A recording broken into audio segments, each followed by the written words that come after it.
Crossing dimensions of time and space. Technology beyond comprehension. They are watching. They are waiting. We're not having nightmares. This has got to be real. They are already here.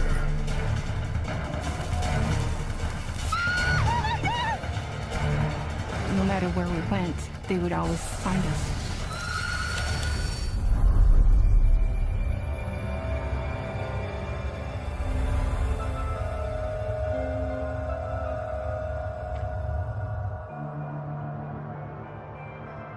Aldergrove, British Columbia. Located in the fertile Fraser Valley, it's an average working-class town where everyday life is simple and good. When my husband and I split up, then I decided that I wanted a better life, a quieter life for my children, somewhere where I felt they would be safe. So decided to look at Aldergrove and move there. Very cunning indeed. The night of July 17th, 1991 started just like any other. The kids were in bed, they were asleep, and I had a friend who came to visit me. He'd actually talked about marriage at that point. Thank you. There you go. Oh, that's the way I like it. It was quite warm, so we decided to go outside on the back patio just to have our tea out there. It's a nice, beautiful, summer night. Oh, beautiful night. Oh, it's nice out here. Your scallop potatoes are incredible. Thanks, it's the cream. And I remember all of a sudden feeling this strange humming in my abdomen. And I said, "Do you feel that?" He said, "Yes, I was going to ask you if you felt that." Okay, what is that?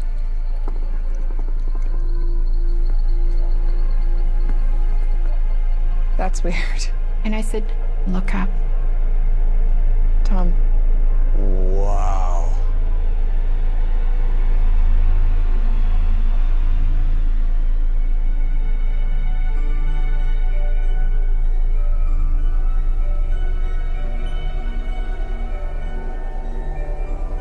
This thing was about the size of a football field, if not bigger. It was cloaked, and I say that because the only way that you could see the exact shape of it was that it blocked out the stars. That's crazy. There were no lights, no sound, and it was just floating along, and then it stopped dead on a dime. Felt claustrophobic, and I said, "Well, is it going to stop coming down?" He couldn't handle it. This is dangerous. We should go inside. Come on. Let's go inside. "I'm out of here. I'm going inside, and you'd better come in with me." He ran inside. I stayed there. To me, it felt like maybe 2 minutes, 3 minutes at the most, and I was just watching it. And then it was there, and then it wasn't.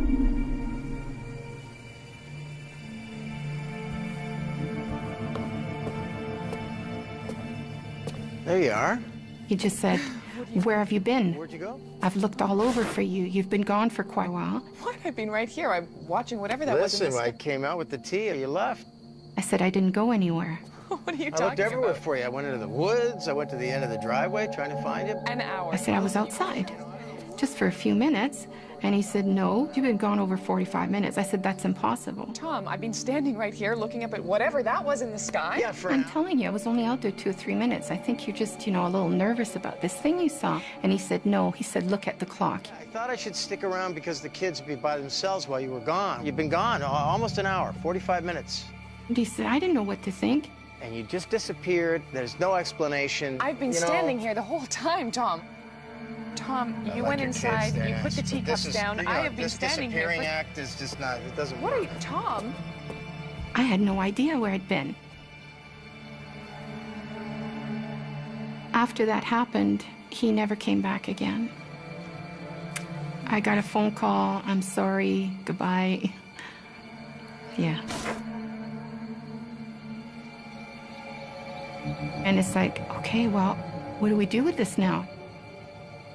What we witnessed was this huge boomerang-shaped ship. It was probably over the size of a football field big. And who do I tell? You're not sure you want to contact somebody and tell them about it because you don't want to be ridiculed. But things didn't match up. Things weren't right.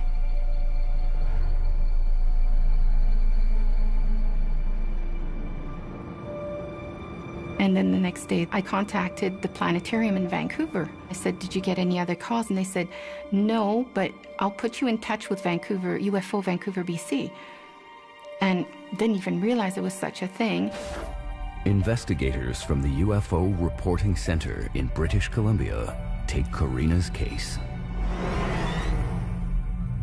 UFO investigators told her that there was 15 other reports that night of similar objects.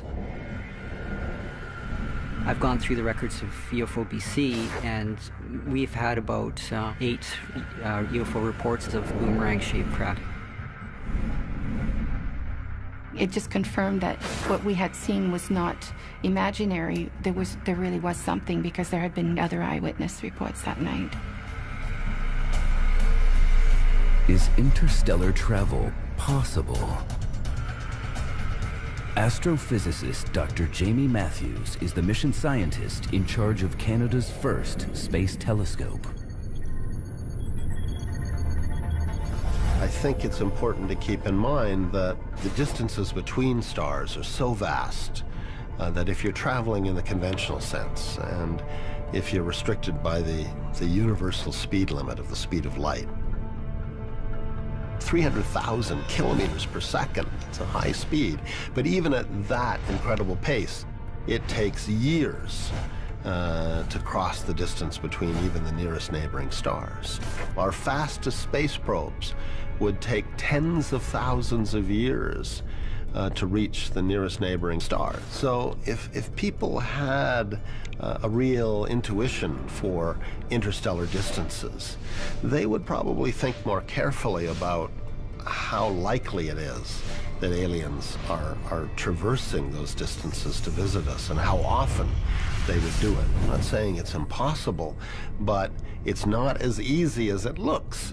What if interstellar travel isn't the only way aliens visit Earth? You know, maybe if we have visitors, they're not coming from another place in our three-dimensional spatial universe. Maybe they're coming from another set of dimensions within a much larger multiverse. There could be many, many dimensions of space and time, of which our 3 spatial dimensions and our 1 temporal dimension are just a subset of them. But if you're going to connect across dimensions, you need to somehow tear a hole in the geometries. If creatures have found a way to do this, then they have developed a very sophisticated technology. If it's happening by accident, they found some natural phenomena that we have not yet encountered. I didn't know what to believe. I realized that there was something very strange happening.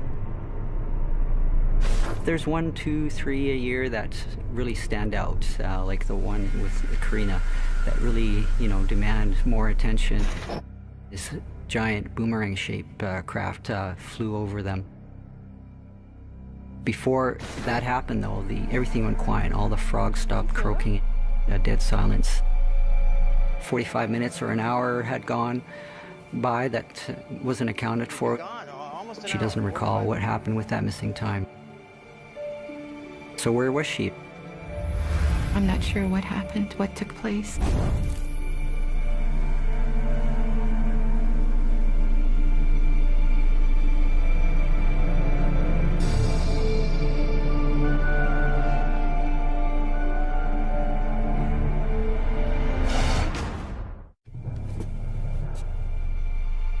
In July 1991, a massive object hovers over Karina Sable's house in Aldergrove, BC. Oh, that's crazy. Karina learns that she disappeared for more than 45 minutes, missing time she can't account for. There you are. Yeah, I'm Tom, I've been standing right here looking up at whatever that was in the sky. Yeah, for an hour. An hour, Tom. Okay, this is really weird because this now makes me think of what happened as a child. Didn't really know what name to put to it, what it was.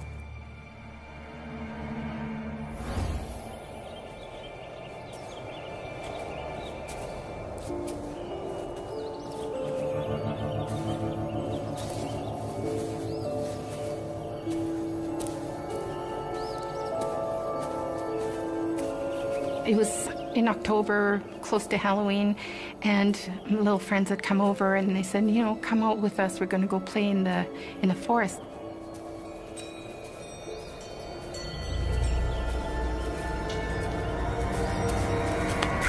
Haha, you're it. Don't scare me like that.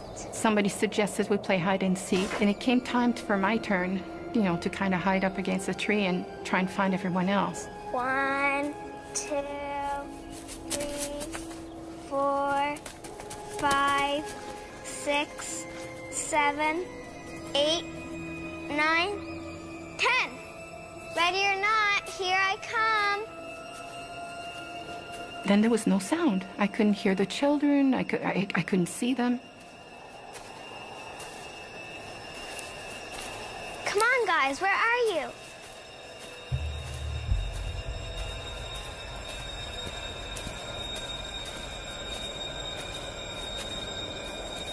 All of a sudden, it was like a strange musty smell came around me, kind of enveloped me. And it was like shivers. And then the next thing I know, I've got this fear inside of me. I'm just terrified.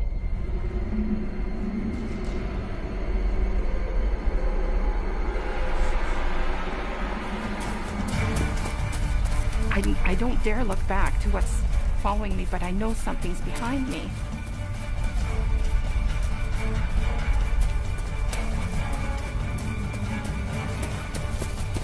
Finally, I reached my home, and everybody is panicking. My parents are crying, and, you know, they're screaming, where have you been? All the kids have been back for a long time. Where were you?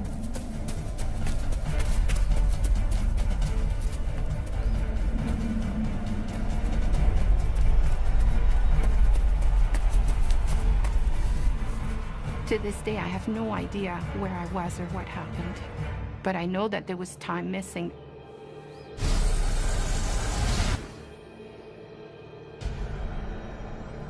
There's an enormous number of sightings where there's missing time involved, where people don't remember what happened to them directly after this 2 or 3 hour gap in their life. So this is typical of abductees.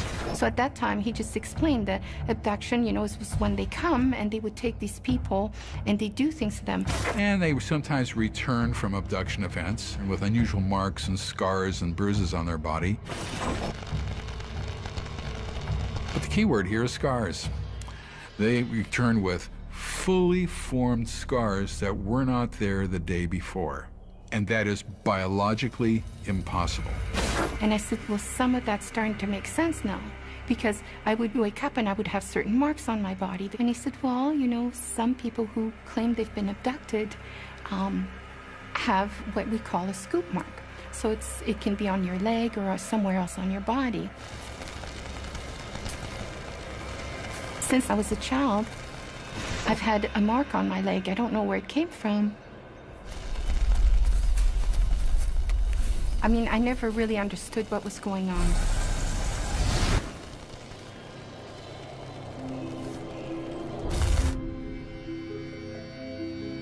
I went and saw a doctor, and I asked him to check it out to tell me what he thought it was. He didn't really come up with a specific answer. Is the unexplained mark evidence of an abduction experience? Well, definitely you question yourself. I never have taken any drugs. I didn't drink. I still don't. You feel absolutely and totally alone because you don't know who's going to believe you. I mean, if I was listening to someone else at that time, I would have said, I don't know if I should believe this. Over the next few weeks, Karina tries to put the sighting behind her. I had put the children to bed and I went to bed myself, and I just, you know, closed my eyes.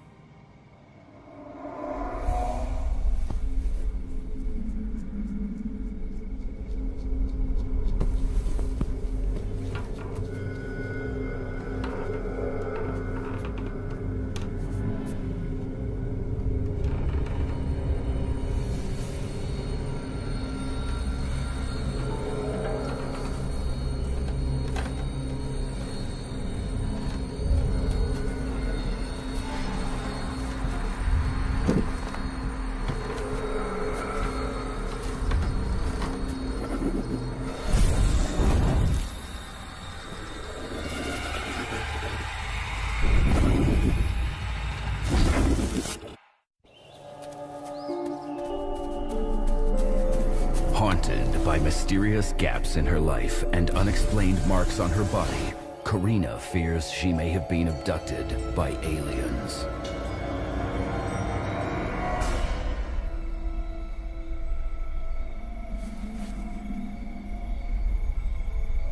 Weeks after witnessing a large object hovering over her house in Aldergrove, British Columbia, things take a nightmarish turn.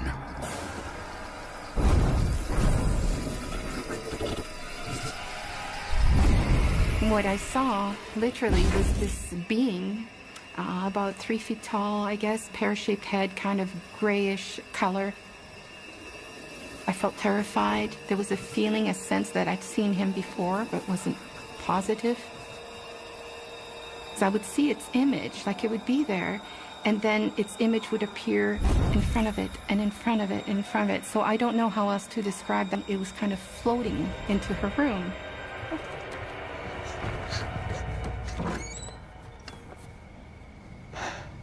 It's here, it's got to be here. I saw it come in here. But there was nothing, and my daughter was asleep. So I thought, oh boy, here we go. I've had a bad dream.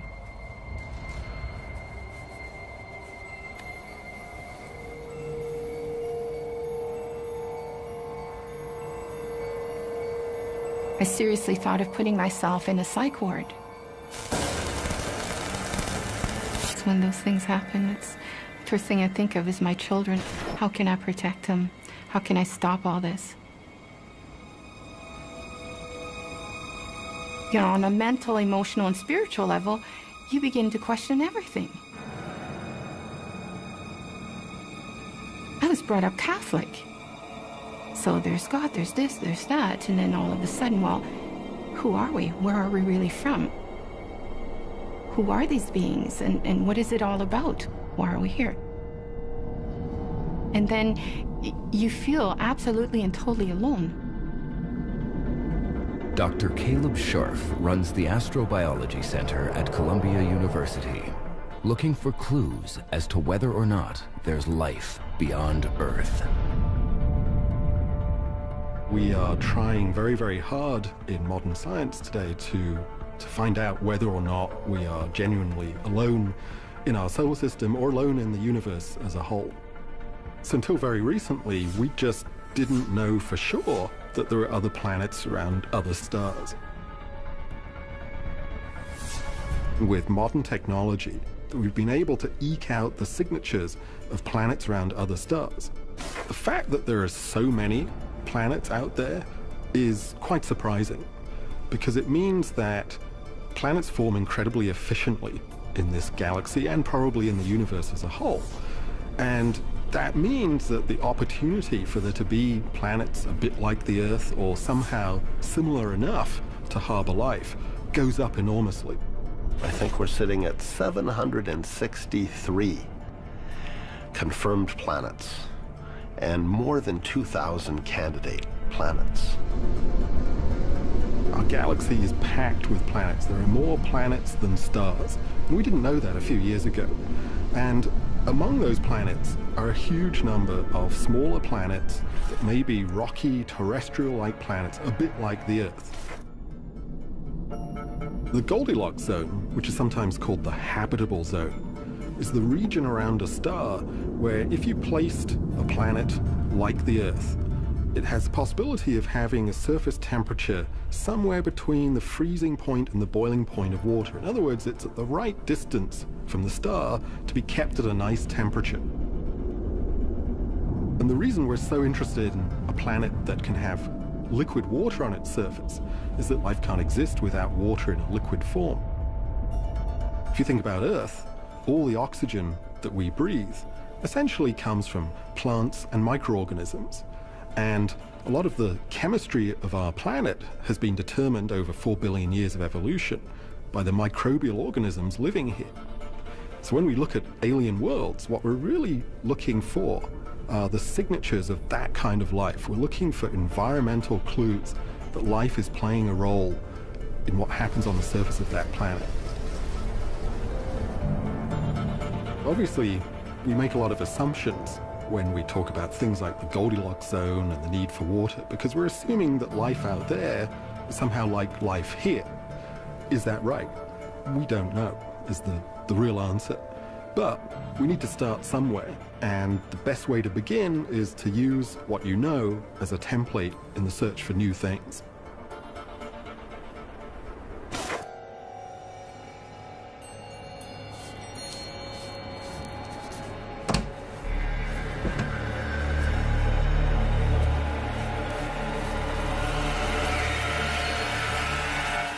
Grandma? What's this? Oh, that's the little white ghost. A little white ghost? Who are these beings, and what is it all about? Well, he comes into my bedroom sometimes, and he scares me a little bit, but he doesn't hurt me.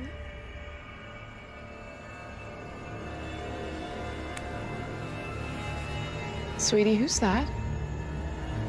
And then my daughter says, I don't like the pumpkin head man.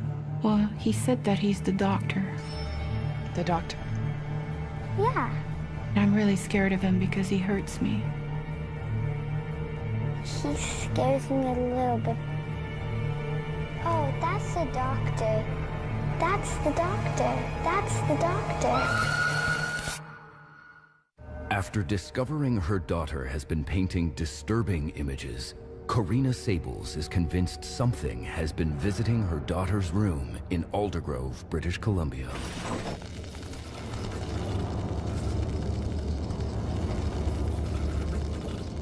Our perception of aliens in writing and film and television is all governed by our perception of ourselves. And so we try to have wild extrapolations, but really we can't because we have only one example of complex life here on Earth. Alien life may not look so different from us. It may have 2 arms, 2 legs, 2 eyes, and so on, because that is a natural solution to the problem of having a functioning organism. Life has to subscribe to the same rules that govern us here. The laws of physics, the laws of chemistry and biochemistry and so on. But how they manifest themselves, you know, how you go from simple organisms to complex organisms, it seems logical to us based on what we know about life here. We're saying, okay, you know, well, they've got to have like 2 eyes and stereoscopic vision. They should have 2 legs to balance themselves, you know, or whatever. But well, who knows? The other side of the coin is that evolution is a much more random process, in which case there could be alien life out there that has no resemblance to us whatsoever, but it senses things, it moves, it thinks, but it does it in a very, very different way. That too is a valid viewpoint. We just don't know yet which way it's going to go. Every time that we have had the capability of looking at the universe in different ways, to open our eyes to new regions of wavelength in the electromagnetic spectrum, or new time scales, or new distances, we've been surprised.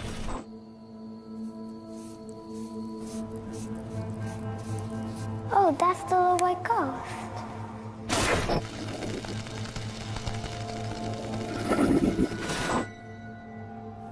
When my daughter ended up telling me about the doctor, it definitely brought me back to what really happened in Aldergrove.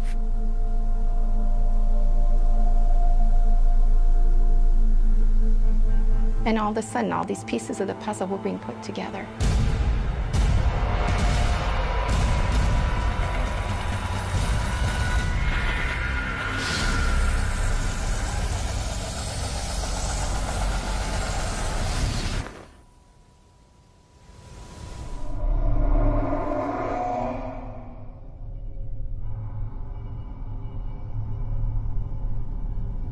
I remember being taken up in a very, very large ship, for lack of a better word. It was a gigantic room, and it was round.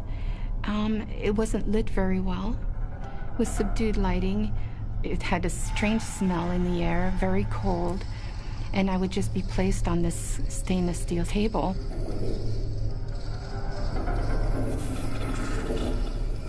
All of a sudden, to my left, this tall being with very bony structure started approaching me. He had a huge head, and it was kind of like lots of bone structure to his head. Large, black, almond-shaped eyes, slits for a mouth, no nose to speak of, no ears, very scrawny little body. And I remember feeling terrified. He didn't say it with his lips, I just heard in my mind. He said, "I'm the doctor." It was almost like, what's he going to do to me?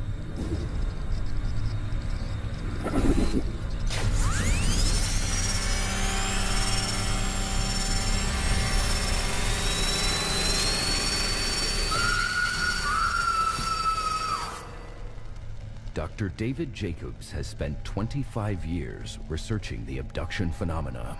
A typical abduction event is a person is taken out of their normal environment. They're then placed on this table and they have an examination of sorts. And I say of sorts because it's not a normal kind of examination. Routinely, sperm is taken and eggs are harvested.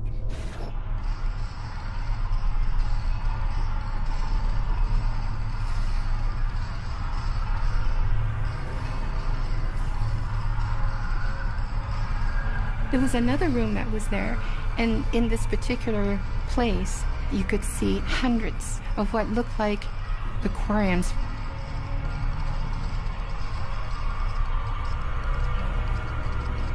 And all these fetuses were in them.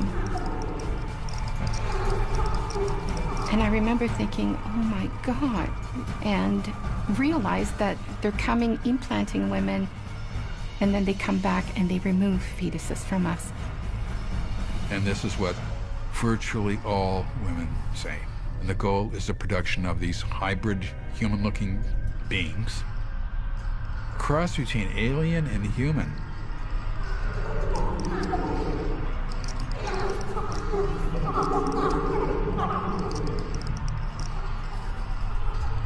It all became very clear what was going on. I always seemed to have female-type problems, and my mother had them as well. We would be pregnant, and then we would no longer be pregnant. We'd have miscarriages, but never actually found a fetus. Sorry.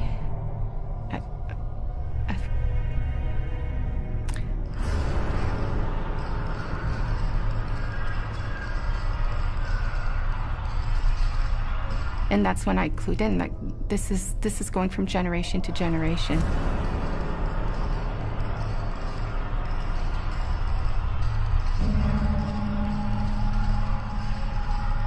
If you work with an abductee, there's almost a certainty that either their mother or their father or both were abductees. Now, if that's the case, and it's intergenerational, it also means, it works the other way, it means that the children will be abductees.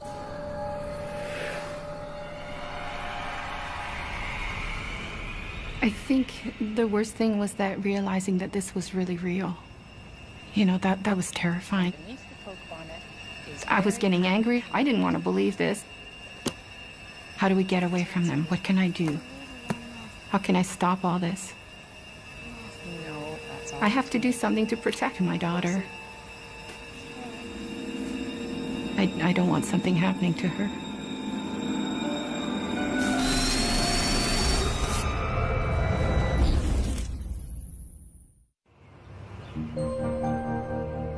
Looking for a safe haven from the haunting experiences in Aldergrove, British Columbia, Karina Sables picks up and moves her family to the heart of the Okanagan Valley. One morning I just woke up and something told me, grab some boxes, you're moving. And I can't explain it any other way. I know it sounds silly, but that's the way it felt. And for the next 12 years, Karina and her daughter find peace. Kelowna is like the U.S.'s California. Very warm weather, semi-desert. Summers are great.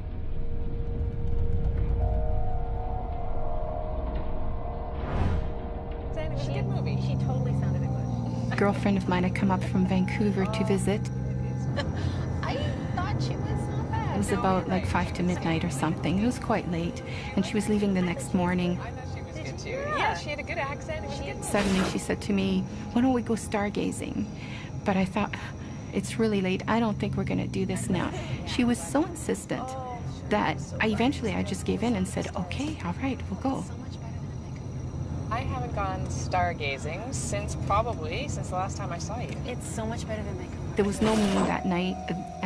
Those street lights where we ended up going, it was pitch black, beautiful stars out. So I pulled over on the right side, we parked. Oh, I know. Here, look at this. Let's pull up right here. Okay. Oh, it's perfect. Okay. This is great. I know.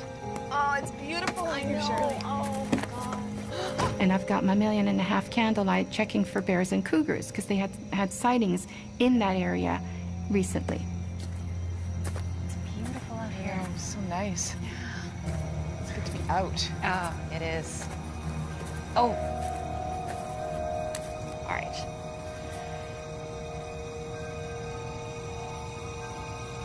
Okay, that's really weird. Right away, she said there's like 3 pinpoints, like stars in the sky. And they're green. They're neon green. They're coming together in a triangle, but they're green. I don't know. What is that? Airplanes don't do that. Helicopters don't do that. Something's going on. They're moving in. I turned on my light just because I was scared. When I first saw the eyes, I thought, okay, it's deer.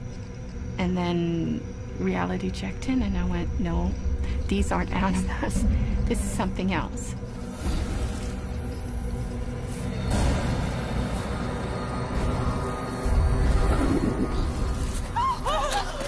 And once I realized what they were, then I really panicked. I tried yelling and my voice wouldn't hardly come out. I think I was so terrified that I couldn't speak, I couldn't breathe. And I'm trying to tell her to get back in the car. I'm trying to get back to my door, but it's like I'm going in slow motion and that I'm walking in quicksand.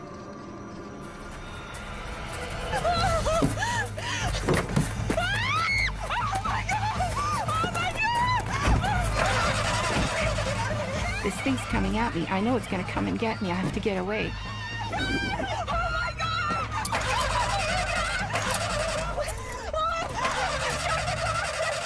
I said, it won't work. It's not coming.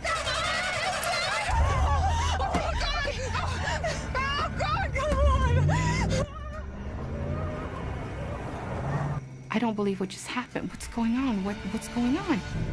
And then we just headed back towards town. Oh my God, we have to get away from them. What are you talking about? We have to get away. We have to get away. What are you talking about? God.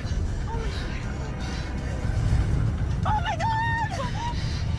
Oh my God, it's right behind us. We're going in here. I said, I can't go home. I can't take these things to my daughter. I said, I don't want something happening with her. I said, we have to keep going. We're going to go park somewhere and wait till this thing leaves. I went down the road further, up the mountain, where all these orchards are. What are you doing? So we looked to the back of the car to see if we could see it through the back windshield, but we couldn't see it.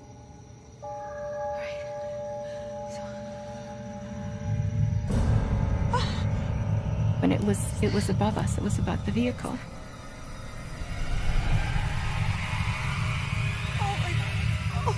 Oh my God. I've got this weird feeling like I've walked through a wall of electricity, that every hair on my body is standing up.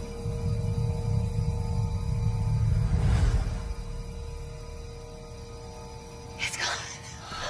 Okay. What's going on with your clock? Karina, why is it saying that? Why is it saying... Oh my gosh. Why is it an hour off? She mentions to me there's an hour's missing time, and we just got there. How can it be that an hour's missing? Why is it an hour off? Why is it... Oh my God. Why Shirley, is it an hour ahead? We have to go. We have to go. My daughter. What are you talking about? My daughter. Oh my God.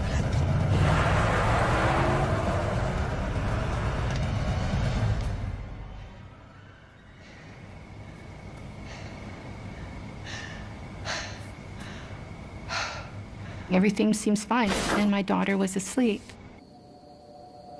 But deep inside me, some other part of me understood that there was nothing I could do to stop these things from coming back.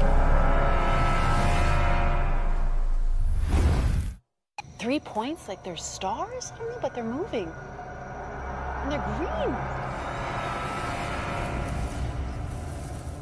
On July 27th, 2003, Karina Sables and her friend experience a terrifying close encounter with aliens.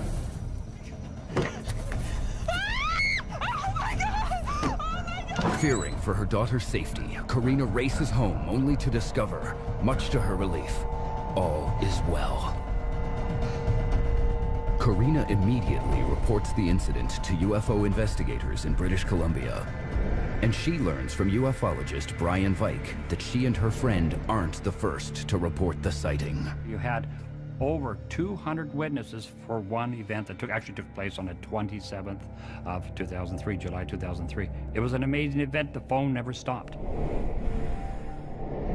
What he said was, we've had a lot more sightings. You know, people have eyewitness reports. We have people calling us. We have people emailing us with the same things that you've seen. We saw these green lights going around the sky and hovering and going back and forth and then up and down and then shooting off into the distance. It was incredible. The object ended up coming over the mountains, did 90-degree turns, dropped down over lakes. It did another 90-degree and turned off. Went over top of people's vehicles on the highway. It was bizarre.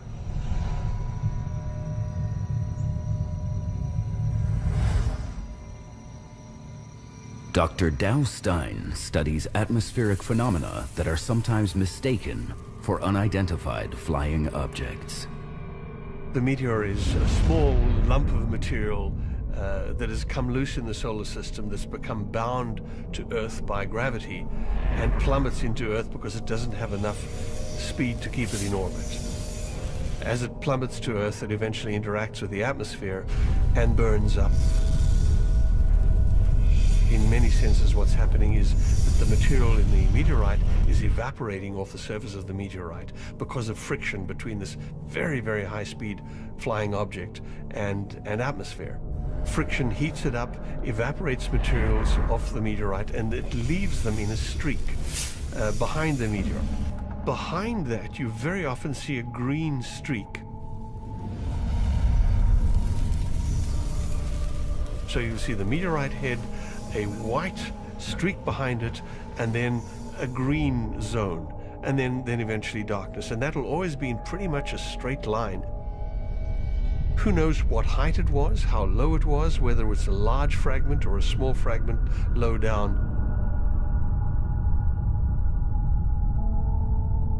But any meteorite fragment would be illuminated by the light from the energy of the meteorite. But Karina and her friends saw more than one neon light in the sky that evening. There were 3 of them, and they were positioned in a triangular formation and kind of going around, moving in strange directions. Some skeptics want to say, well, you know, it could be this, it could be that. But we were fully awake, lots of eyewitnesses. It was so fast, it was unbelievable.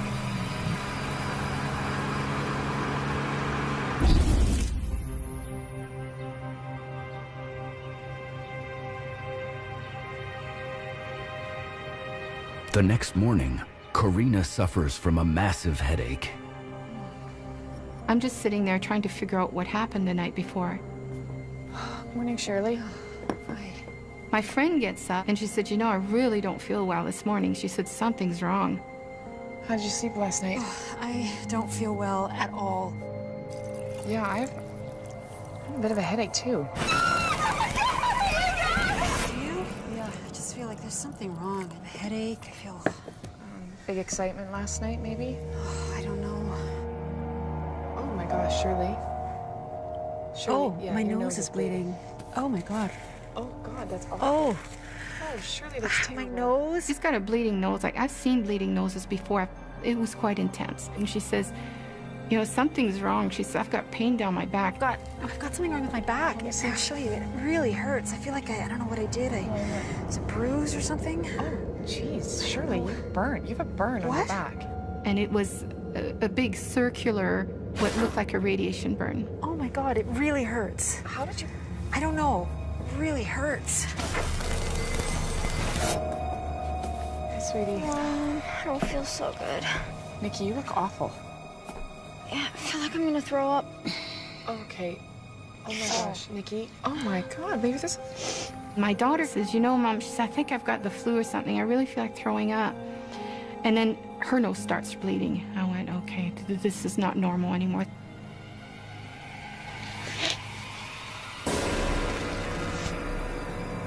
It hit me like a ton of bricks, and I went, no matter what I did to try and keep them away, they still got to her. They got to my daughter. That's why she also has a bleeding nose. And there was nothing I could do. No matter where we went or how far we would go, they would always find us. For Karina, the recent experience confirms her worst fears. The last experience left me pretty raw and open again, you know, to remind me that they are in control, or that they can still come and do what they want, and that there's nothing I can do about it.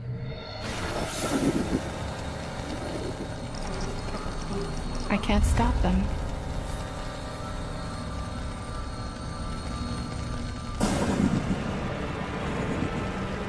No matter where we went or how far we would go, they would always find us.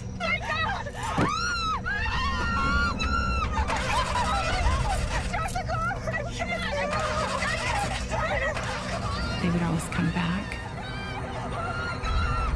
Abductees lead very unusual lives. They know that a whole series of bizarre things have been happening to them. They live in fear. It's going to continue to happen. Stay up awake all night long. A lot of people can't go to sleep at all without the TV on, without lights on. Some people can't go to sleep without a knife or a gun underneath their pillow. So I wish more people would come forward and say that they're abductees, and we need them to do it en masse. I'm not here to try and prove or make people believe that these are real and this has really happened.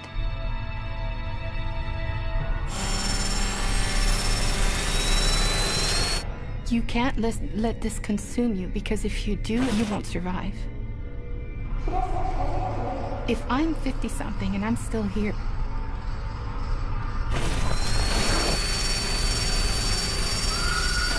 then they're probably not going to kill me. They may take me again, but I'll still come back. And I may not be able to protect my children, but they've watched me. And because of the way that I've handled things, they are better able to handle what possibly will happen with their own children or grandchildren down the road. Who knows? We're not sure why they keep coming back, but they do come back, always.